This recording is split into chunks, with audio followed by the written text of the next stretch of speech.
Welcome back, guys. You would be dead in less than 3 weeks, though not the way you might imagine.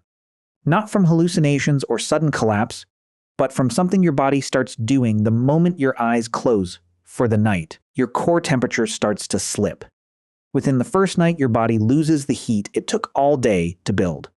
Sleep is not just rest, it is your body thermostat holding your temperature steady when the world goes cold. Without it, you start shivering within hours of lying down, burning calories just to stay warm. That drain gets worse every single night you skip sleep. Picture a hunter in the far north, 40,000 years ago. He understood none of this. The night was not optional, it would kill you. Fire changed that calculation, but only if someone stayed awake to tend it, which meant someone was always losing sleep so the others could rest safe. That hunter at the fire pit was not choosing his own rest over keeping everyone alive. He was sacrificing his own sleep, and this was not a choice. It was simply routine. Night after night, winter after winter, for thousands of years. The cost to the sleepless keeper was not subtle. Every hour awake meant the immune system weakening, wounds that should have healed in days started festering, and minor infections turned lethal.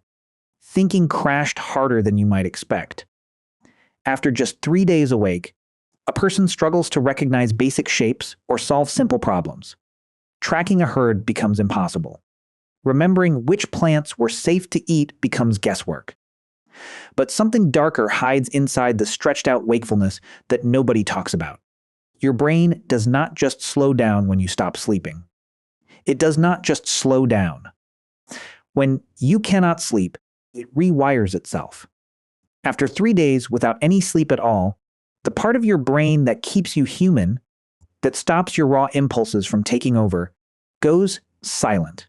You cannot think straight anymore. Not even close. By day 4 awake, your eyes see things that are not there. You hear voices, feel things crawling across your skin. By day 5 with 0 sleep, your hands shake so hard you cannot hold anything steady.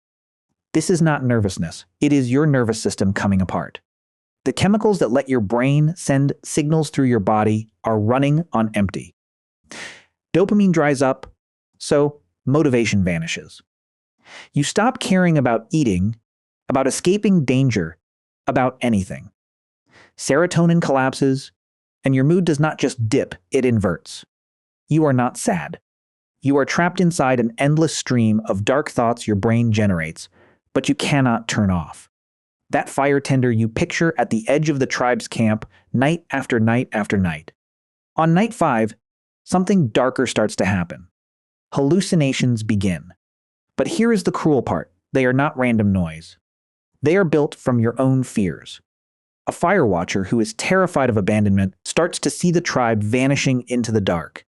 Someone else becomes convinced a predator is circling, and that predator is already inside the circle. A false belief during total sleep deprivation does not feel like a dream you can shake off, it feels completely real.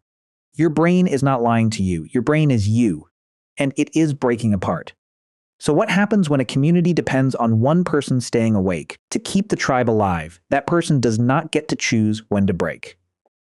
The weight of that burden, a suggestion, it was survival math, and the fire tender was the one thing keeping everyone else alive.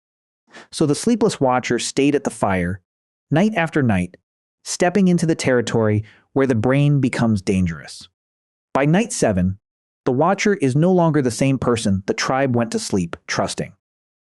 The hallucinations have grown so vivid that the watcher cannot tell them from real threats anymore, and that is when everything collapses. A delirious watcher, seeing shadows move in the dark, reaches for a weapon. A sleeping person wakes to a blade coming down. The person meant to protect them just killed one. This was not invention or storytelling.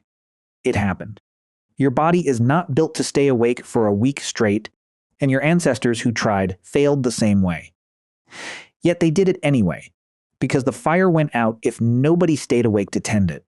The real terror of that world was not just the predators or the cold. It was the cost of keeping everyone alive. Sleep deprivation did not just weaken one person, it fractured the entire community trust. The tribe faced one choice: sacrifice one person to sleeplessness, or watch everyone die in the dark. There was no third path. So the fire watcher stayed awake, leaving a mark so deep it echoes in every culture on Earth. Every about a guardian who must never sleep. Every story of a sentinel who keeps watch alone while others rest. Those are not accidents or random inventions. They are the oldest stories humans ever told, and they describe something real, the framework of a price paid in nerves.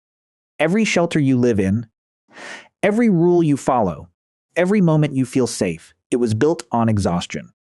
The night shift was not invented in factories. It was born in the dark, when fire needed tending.